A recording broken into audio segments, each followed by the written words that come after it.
Hello and welcome to the whiteboard.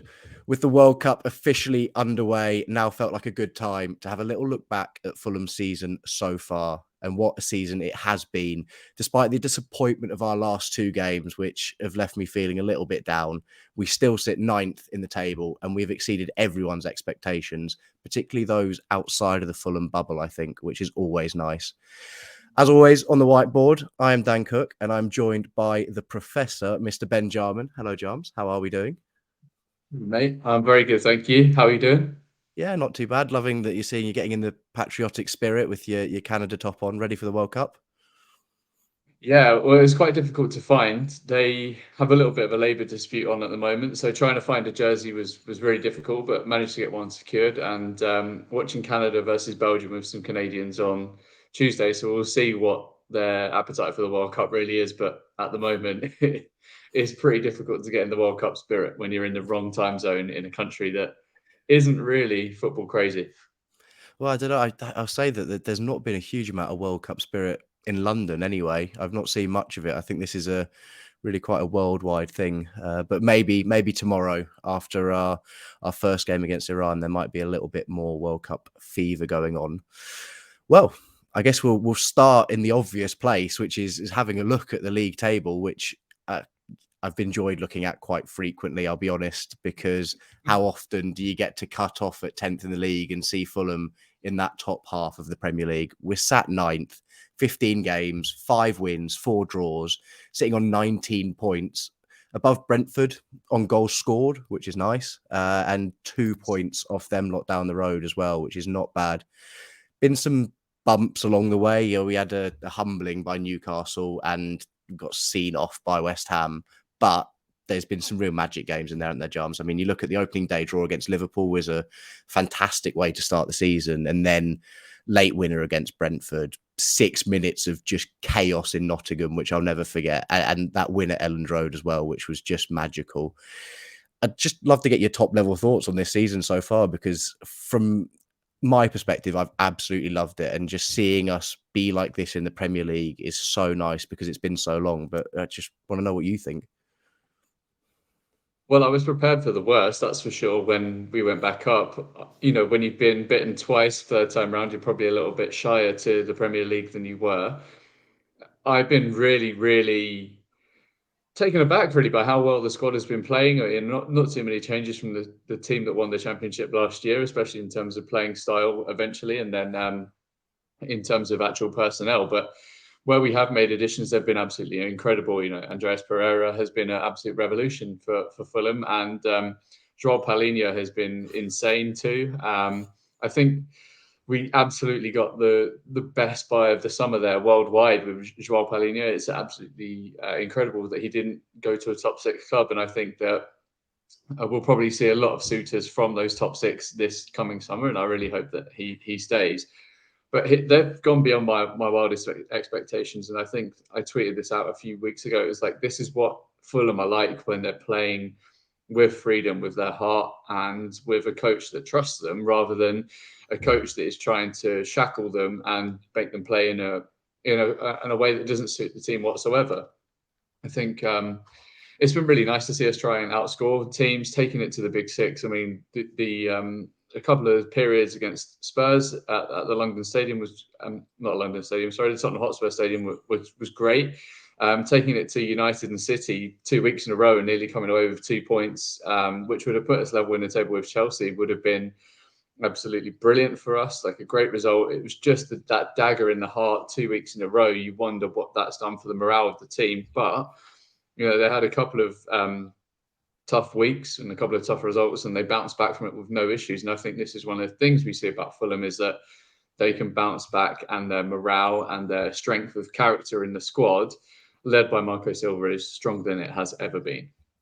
Yeah, I think that's something that we saw last season, and we're seeing it again this season, is that we rarely let a bad result sort of spiral. I think Marco's very, very good at sort of picking this team back up. You know, we don't panic, I don't think, after bad results. We do regroup, we stick to our principles, which I think is important. I think too often you see managers look to chop and change and think that one bad result means everything has to go out the window. Whereas Marco's got such a defined philosophy, I think, in the way he wants to play. And I think that's aided by the fact that, we have players in this squad who have very defined roles. If you look at Alexander Mitrovic, he's the spearhead of this attack. And so much of our game plan just revolves around how can we create opportunities for him in the best way possible.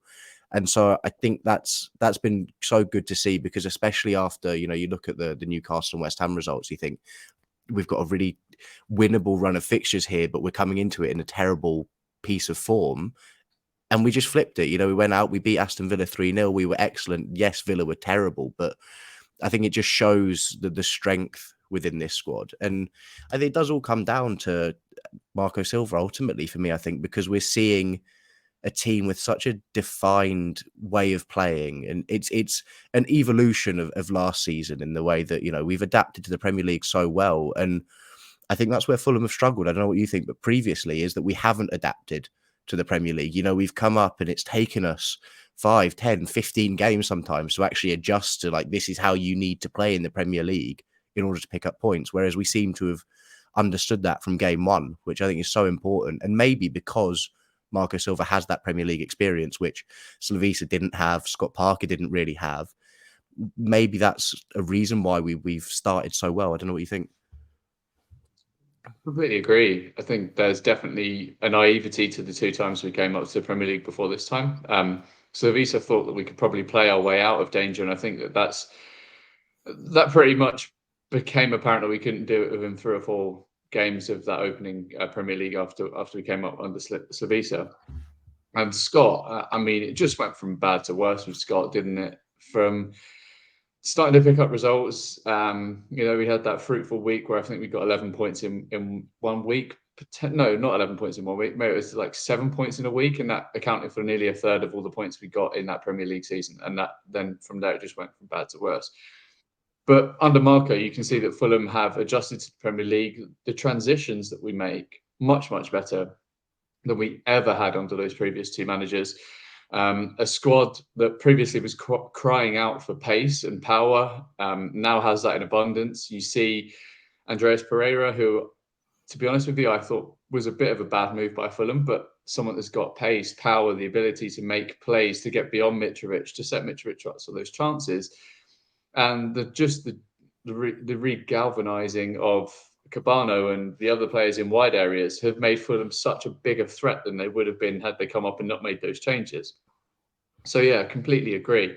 It's a lack of naivety on our part, and being that strength and believing in our personnel that really changes us. And I think that we have adapted much better than other sides that have come up, and also like transition past sides that already exist, the likes of Southampton, for example, just seem to be stuck in the mud, treading water. Leeds, I think we're better than both those teams. The ones that have come up alongside us, Forest, definitely better than them, and Bournemouth seem to have found their stride recently. But with that new manager bounce and the potential appointment of Bielsa, it's kind of how far are they really going to go under him?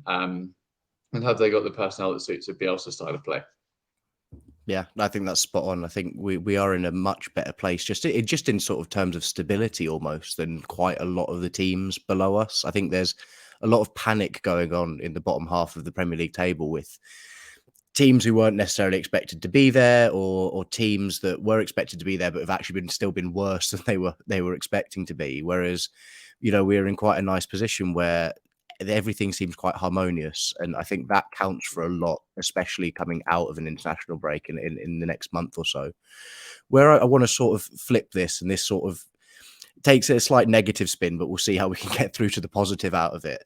But Fulham have somewhat of an enigma and sort of an anomaly, if you will. And if you look away from actual points that we've gained, and we look at expected performance, we've managed to confuse quite a lot of analysts in the football world on Twitter, and people aren't quite sure what to make of Fulham.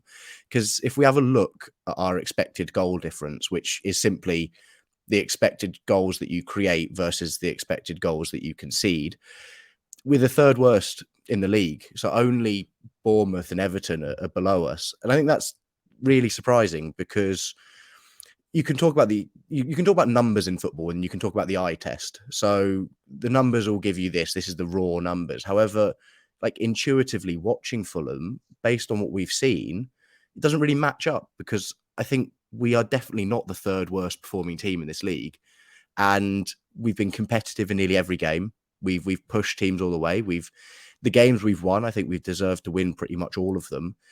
But according to the numbers, being in ninth sort of flatters us, and maybe we don't technically deserve to be there. But does that surprise you? Because it really surprised me when I saw this. Massively surprises me. I can't figure out how that's happened. There must be, I'm sure we'll get into it, but there must be a huge differentiator on the goals scored and goals against, expected goals scored and goals against. But the eye test thing that you've said there is a great point, and one that I totally agree with. If we look at home in this league, I would say for 90% of all the matches, there's some games where we've made mistakes, but that's going to happen. It happens to the top teams. And we look strong, we look steady, and I think that there has actually been a little bit of a development over the past few weeks in comparison to our opening weeks in the Premier League, like where we were almost backs against the wall at times. And I think we led the league in final third pressures, which basically says that we were letting people come way too close into our box, and we weren't getting that pressure high enough up the pitch. I think since then, there has been a little bit of a shift of the needle whereby we are pressuring higher up the pitch. We're starting to win the ball back higher for sure. And we're also starting to put our foot on the ball a bit more. So I'm guessing there's a little bit of a lag from those opening 8 or 9 games to, the last 7 or 8 that we've had. And therefore, if we probably looked at that data in isolation over the last 7 to 8 weeks, I think it would probably be more of a mid-table side. And we've actually been lucky that our goals for have actually saved us in the opening weeks. The amount of results we're picking up where we're scoring 2 or 3 goals a game. Probably we thought after that, the Crystal Palace game, not Crystal Palace, sorry, the West Ham game, and the other game around that area, that we would probably fall back down to earth with a bit of a bump. But since then, we've gone on to command 2 games quite nicely, pick up a draw, and then have 2 heartbreaking losses. So I think on the whole, we're absolutely fine. And we will end up around anywhere from 9th to 13th place at the end of the season. We've picked up enough points. Yeah, I think it's really interesting because people who don't watch Fulham, which is fair enough, I wouldn't necessarily expect someone who's a fan of a top 6 club to pay huge amounts of attention to us because we're not operating in the same echelons as they are. But people look at those numbers and they think like this makes no sense. And I think you make a good point, and we can sort of dig deeper into it in terms of the difference between expected goals for and against. And if we look at the XG4, we're 9th in the league. So we've managed to create more chances, in theory, better chances across games than Manchester United and Chelsea, which I think it says a lot about us. It probably says a lot about those 2 teams at the moment as well. But ultimately, we're good at creating scoring opportunities, which I think has always been true of this Marco Silva side, this Fulham side, but also Marco Silva just in general, I think, as a manager. And we've spoken about this very defined attacking plan. We've got creative players. They're allowed to be adventurous. They've, again, Neeskens Cabana rejuvenated, as he said. He's given some of these players, Willian, the opportunity just to go out and express themselves on a pitch. And it's all in aid of having that real focal point in the middle through Alexander Mitrovic, because we have players who are allowed to be creative, and he's allowed to get himself in positions where he thinks he has the best chance of scoring. And I think that's what ultimately contributes to this overall, to seeing us creating the 9th highest XG in the league, is that we have such a strong philosophy and such a strong defined plan going forward, which is great. However, it's quite obvious what happens next here. If we're 18th for expected goal difference and we're 9th for goals for, if we look at goals against, we are by a fair distance the worst team in the league statistically defensively. We offer up more chances than any other team in the league, which is really surprising to me, especially when you look at the mess that some of the teams who are sat above us are defensively. You look at Forest, who are atrocious at the back. You look at Leeds, who are a chaos defensively, but in terms of chances they give up, it's nowhere near as bad as the chances that we're giving up. And I think part of it, we do give away penalties. We have conceded a fair few penalties, which does contribute, but I don't think that explains the whole thing.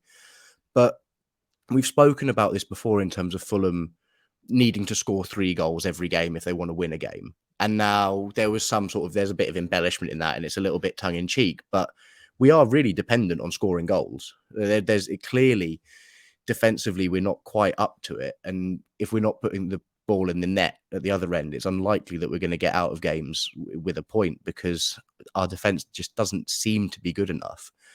But I wonder if you see this as a problem, or is it something that we can just deal with? Because there is something quite fun and quite tantalizing about the fact that we're going out and saying, we don't care if you score 2 because we'll just score 3, because we've done that 3 or 4 times now this season.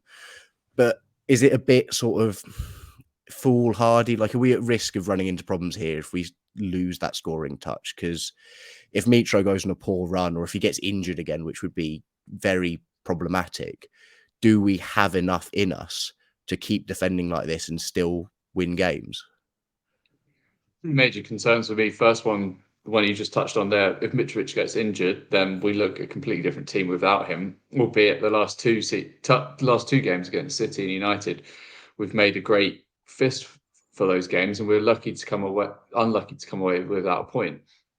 The second concern is that if someone like João Paulinho gets injured or gets suspended for a long period of time, then that is where the crack opens up massively in that midfield. We have no one after him in that midfield that I'd feel comfortable like asking to do his role. Maybe Reedy at a push, but that's where I start to feel like this differential could catch up with us if there are certain external factors that don't go our way.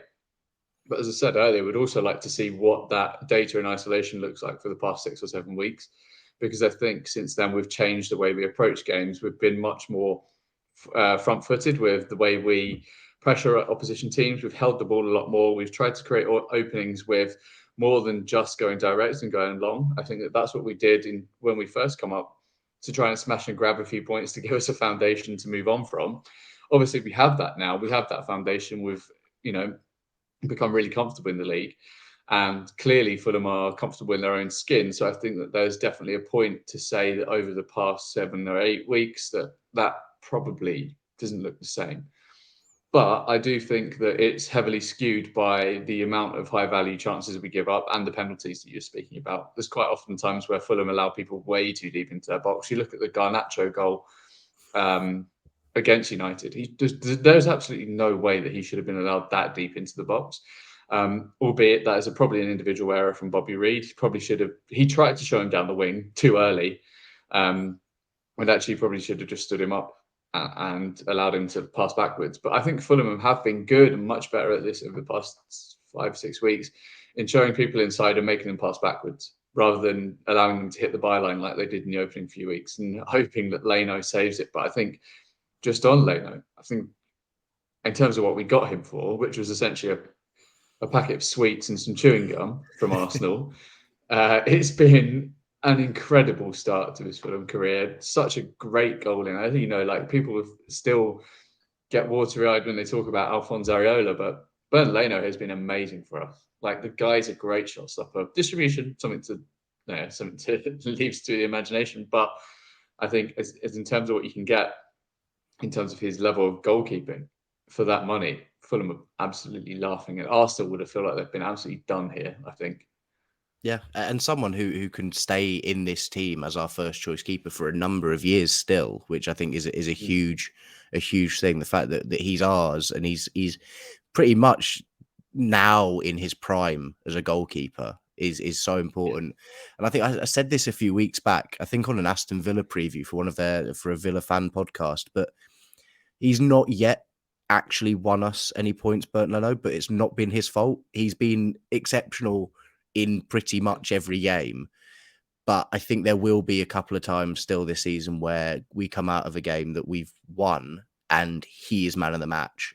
And he deserves those 3 points in his name, because he has been brilliant. And I think it's tricky because it's hard to pinpoint necessarily where all of the issues in our defense are. Clearly there are issues, because otherwise we wouldn't be bottom of the XG against table, and we wouldn't have conceded as many goals as we have.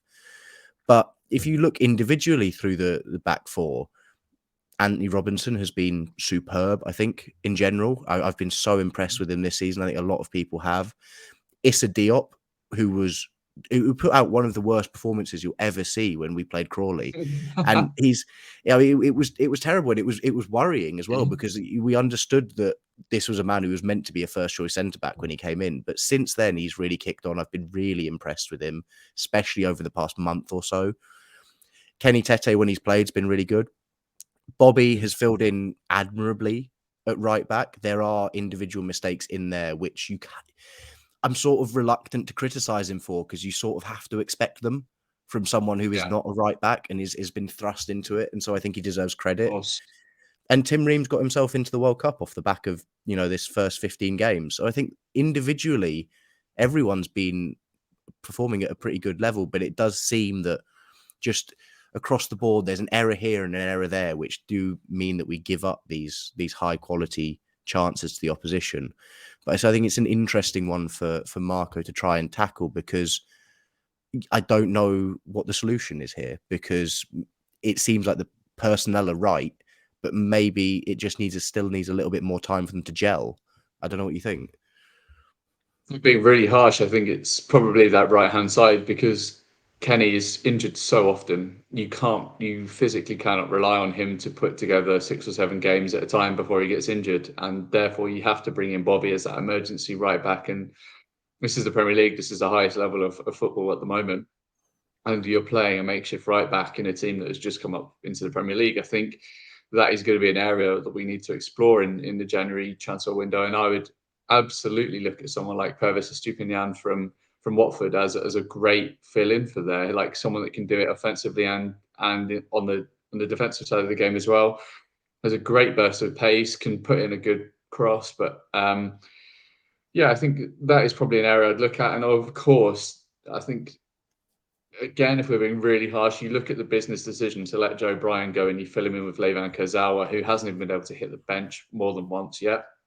A guy that was perennially injured last year.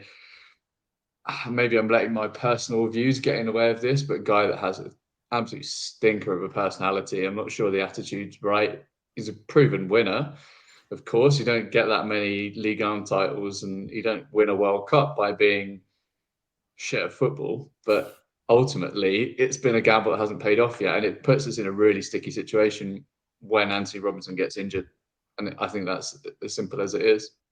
Yeah, I think this is a nice segue that we can move on to January and what Fulham need to do, because I think this is important now. I think we're sitting 9th, and this January transfer window could be huge for us. I think it's not necessarily make or break, but more a chance to make the most of the start we've had.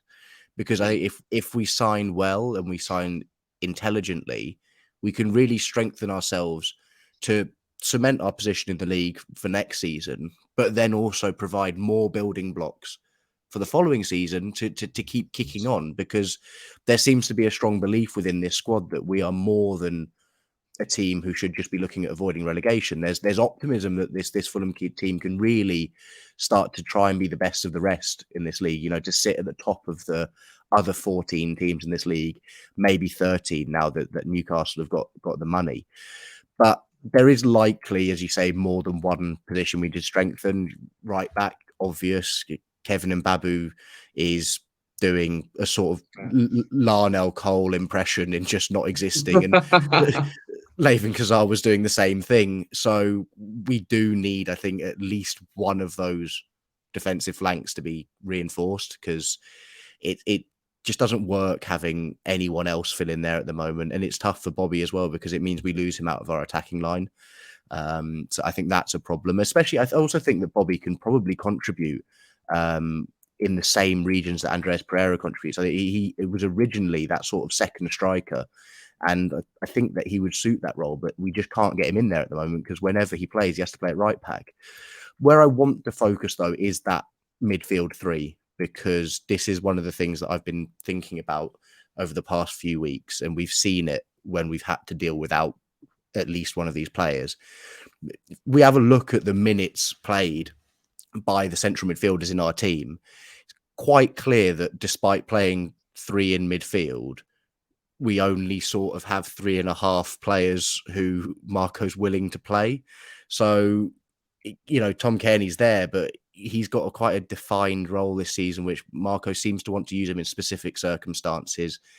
Normally, either when we're trying to see out a game and you bring on his sort of composure on the ball, or if we're trying to unlock a team that started to sit really deep, if we look at what Bournemouth did against us, yes, that's a fantastic time to bring on Tom Cairney, but I don't think he necessarily fits in the balance of midfield that we currently have with Palhinha, Reed and Pereira. So this is the tricky thing, because we've got three players here who have made up 91% of all the minutes played by central midfielders in our squad, which is great because they're all three of them together are fantastic and they create a lovely balance and they are feeding off each other perfectly. But it means that they are basically always having to play. And so when they don't play, we're in trouble. We look at Josh Onomah and Nat Chalobah, who've managed to contribute 26 minutes between the two of them this season, and those have largely been horrific minutes of football. And then Tom Cairney, who doesn't quite have the right profile for this midfield. And the worry is if one of them gets injured. I think that's the main worry. We can deal with suspensions. They're going to happen. We've seen already Palhinha and Harrison Reed suspended for a game because of yellow cards. But I think the big issue is injuries. But also, if we need to change a game, it doesn't feel like we can change it that well in the middle of the park. And so I think this is where we've started to see some rumours. We've seen the Frank Kessié rumours, which people have got quite excited about. We've also seen Thiago Maia from Brazil rumoured to come in, who seems to sort of fit in that 6 Palhinha role. Which one do you think is most important for us to reinforce? If we are saying that they are three very distinct and different roles, which I think they are, which one of Palhinha, Reed and Pereira do you think we need a backup for most? This is a tough one. I would say anyone that can play a mixture of Reed and Pereira's role. So anyone that's comfortable playing a 6 and an 8. I don't know much about Thiago Maia, so I can't go on record and say he's the guy. I don't know much about him. I don't know much about Brazilian football anymore. But Kessié is a really, really nice pickup if you can get that guy. Whether you can, because Barcelona just moved hell on earth to get him from AC Milan, is another thing.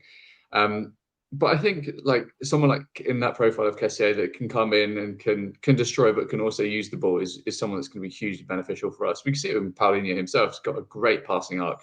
The guy definitely knows how to pass the ball. He's not just a destroyer. He's much more than that. I just want to counter on the TC factor in that I thought he played exceptionally well against United. Granted, it's United and they're a bit of a shambles at times, but I thought he was one of the, an impeccable performance from TC. I agree. Held the ball well, gave us so much. Then I think is actually growing again as a midfielder, giving us much more than he usually would have. And actually, I was thinking about him yesterday. I was a bit like, wow, like TT is definitely my favourite Fulham player of the last 10, 15 years. I mean, probably a bit of a bold shout, but when you look at him, it just makes the game look so simple. It's like he floats around the pitch, uses the ball well. And when you get him in that right channel just outside the penalty area at the Cottage, you know what's going to happen. Like either a wonderful ball in or he's going to have a great shot or he'll make something happen. And I think that is what you expect from T. But the two areas of concern are definitely around Onomah and Chalobah. I get it. Bit of a fan of Onomah. Obviously, Tet like Onomah, Sick like Cholera is one of the best lines in grime music. And I'm big into him. And I think that he could have had such a great career had injuries not curtailed that. But to have Onomah and Chalobah as your depth options in the Premier League when you're trying to establish yourself and you have that disparity between the number of minutes played, cries out for another two bodies in there at the very least. You need to ship someone out on loan and you need to get someone out on there permanently. We knew that Onomah was on the verge of going to West Brom, missed it by a handful of minutes, and you could see that he'll probably go in January as soon as that window opens. I wouldn't be surprised if he was gone. Chalobah, on the other hand, he's played 11 minutes. 8 of those minutes came in a game where he got sent off after 8 minutes. So I think that probably says enough about his Fulham career. But 2 bodies at the very least are going to be needed. And I'm also like very careful, and I want to almost like give a message to Fulham: don't buy someone off the back of a World Cup. It Oh, just yes. Yeah. it never goes well. Other than maybe James Rodriguez in 2014, like I can't remember of a success story coming out of the back of a World Cup where that player hit the same heights and they did on that stage. But I think yeah, I'd love someone in there like Kessié. Yeah, just like player that can do both would be Yeah. great. No, I completely agree on the World Cup comment as well. And I think one of the things that would bother me is if we did it, is it really would stink of like no long-term planning. Because I would say that given that the way that this season is working, we should already know who we're trying to sign in January. And we should be working on those now because we don't have to think about anything else. And so if we do go out and sign someone off the back of a World Cup performance, that means that we've sort of vaguely panicked and made an unnecessary decision. Whereas, which is why I like, that these Thiago Maia rumours. Now, I'm not commenting on him as a player, but just in general, from a business sense, it just looks like Fulham are thinking about this in a correct time frame, which I think is good. And yeah, as you say, I think in an ideal world, we would have someone who can fill in Palhinha and Reed's role separately. You would have 2 separate players doing that. I think the benefit is maybe that in general, they could probably both play each other's role. I think Palhinha and Harrison Reed, whilst it's not ideal, can both flip, and the other could be the 6, the other could be that sort of 6/8. But it's just, I don't think we'll get through a 38 game Premier League season, especially how it's going to stack up post World Cup with just 3 options in midfield plus TC. I just It's think ridiculous. yeah, and it's sort of quite frustrating that we've ended up in this position anyway, because we all knew this in August, yet we're still here battling this. But I think that given the rumours going around, we have cause to be optimistic that Fulham are trying to solve this problem. And I'm sure Marco's pretty miffed that he's been left so short in the middle of the park. But I think it's a big window. It's a big window, and if we get it right, I think we're in a really strong position, not just now, but looking forward. And I think that's important. Just before we wrap up, there was one man that we've touched upon already, but I would love to give a little section of his own too, because he has been beyond exceptional this season, and I think it's apt to speak about Harrison Reed, our Ginger Iniesta, particularly as there was a lot of murmurings from within the fan base that like he should be getting an England call up. And whilst I think not all of them were entirely serious, I understood the reasons for it. Also because we're in a bit of a bubble. Every football fan is in their own team's bubble, so they think all of their players must be the best players, and no one else is realizing it. But he has been exceptional this season. He has kicked on so much by adding goals to his game and hitting those sort of half spaces. I thought Leeds was the perfect example where he was, getting in between the fullback and the centre back and causing real chaos, but still all of those defensive responsibilities he takes on as well. He's been brilliant. And what I think bothers me about the England thing is that, not that he's not gone, but I have a sneaking suspicion that he wouldn't have even been in the 55-man squad. And I think that probably says something. Is he maybe unlucky in the sense that if this was a summer World Cup, if he had replicated this first half of the season and done it again in the second half of the season, would he have more of a chance of a call up if we'd have been doing this in summer 23? I'm not sure. I think he's probably going to be overlooked for a little bit longer. But I don't know what you think, but I think if he keeps on putting out these levels of performance within a Fulham team that is succeeding, and I think that's the key, because if you look at James Ward-Prowse this season in the Southampton side that's really struggled, he's not made the World Cup squad. And I think that's almost partially down to the fact that Southampton have been so poor. I think they're reluctant to pick players like that. So I think a key part of it is Fulham being good still.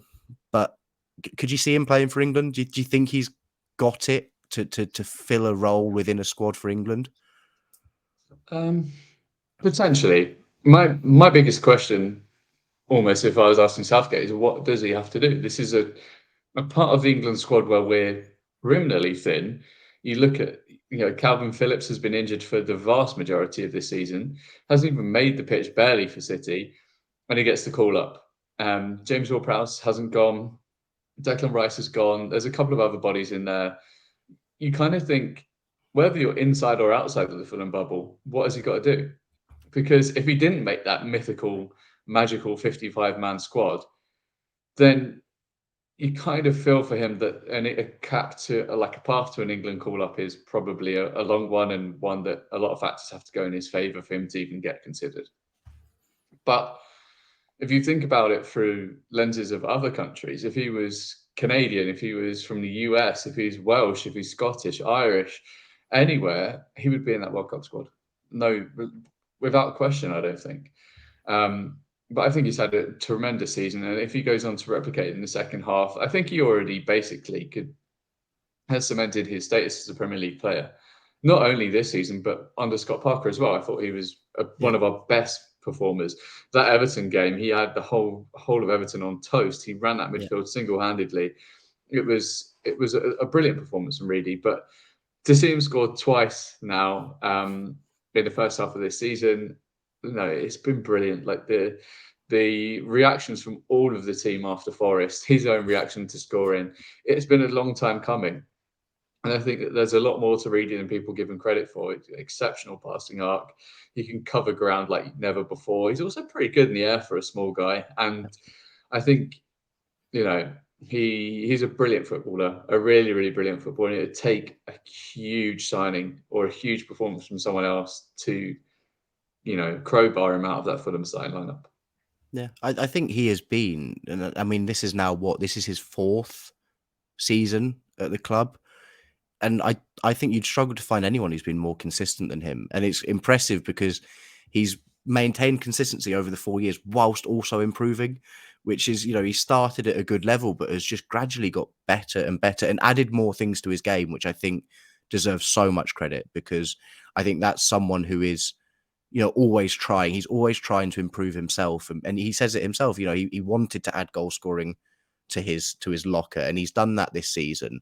Which and it's not just as a result of it's not through luck or anything. He is put in the work. He is getting in the right positions to score goals, which is necessary in the position that he's now playing. He's been given that sort of freedom to be a little bit more attack minded, with Polina sitting sort of a bit deeper next to him. And yeah, it was that the Leeds game is when it really all fell over me, in the sense of this is a really special guy that we've got, and he could go on to do really great things for this Fulham side. And there's no need for us to necessarily look for an improvement on him, because I think you'd struggle to find someone who Fulham could get who performs all of the duties that he does. And that's exactly when you say, what more can he do to get an England call up, is probably just keep doing what he's doing and just hope that actually that gets some recognition. And I think there's an opportunity here with Southgate leaving after this World Cup,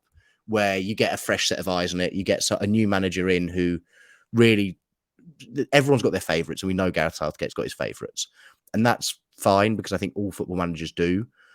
But if you're looking at Calvin Phillips, there's no way, I don't think, that his call-up was justified for this World Cup. And could you argue that Harrison Reed was more deserving? Potentially, but that would based on the fact that he just played football. So I think quite a few players were more deserving.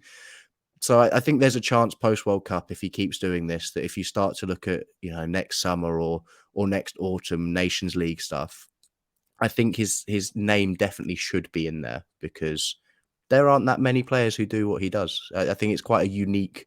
I don't know what you think, but I think it's just quite a unique role that he picks up. It's just everything. It's beyond the box-to-box midfielder. It is just everything. He is like an old school midfielder, really. You think about modern midfielders now, they do one or two areas of the game really well, and that's it. That's their pigeonhole almost. You look at Reedy can do everything. The guy is a wonderful passer of the ball. He can tackle, he can create chances. He's good on set pieces as well, when we've seen that happen. Admittedly, the goal scoring, not great, but we hope it changes. But to pick up a player of Reedy's quality for the fee that we gave Southampton, I think it was around 6 million. You know, where are you going to get a midfielder for £6 million that fulfills all those roles, has the potential that Reedy does, and has the loyalty to the club that he has? You know, there's so many times he could have walked, especially in the two relegations we had with Reedy in the squad. So I think a great pickup from Fulham. Reedy's going to have a great career, and I would love to see him in an England shirt, but unless he moved to a top six club or he just kept churning out appearances, I don't think I can see it. I just hope he finds some sort of heritage from somewhere else and he ends up playing international football for them. Get him in the Albanian squad. I'll see if I can get him some citizenships soon, and we can target the next Euros with Harrison Reed captaining the Super Eagles. So thank you very much for joining me, James. This has been very enjoyable. It's been nice to have that opportunity to sort of. I'll admit, last week I was feeling very down after the Manchester United game. It knocked a lot out of me. I haven't watched the highlights back. I've refused. And so it's been nice to take a week's break and actually positively look back at what as a season that deserves so far a lot of credit and has been very enjoyable. And there's some good stories coming out of it. So thank you very much for joining me. No worries, mate. It's been an absolutely great discussion. I enjoyed every second. We hope you enjoyed listening to it, and this will be starting off as a YouTube video, and then we will be moving into a podcast format. This will be uploaded as a podcast format. So whatever your preference, listen or watch however you want. But thank you for doing so. Hope you have a lovely week. Enjoy the World Cup, and we will see you soon. Come on, you Whites.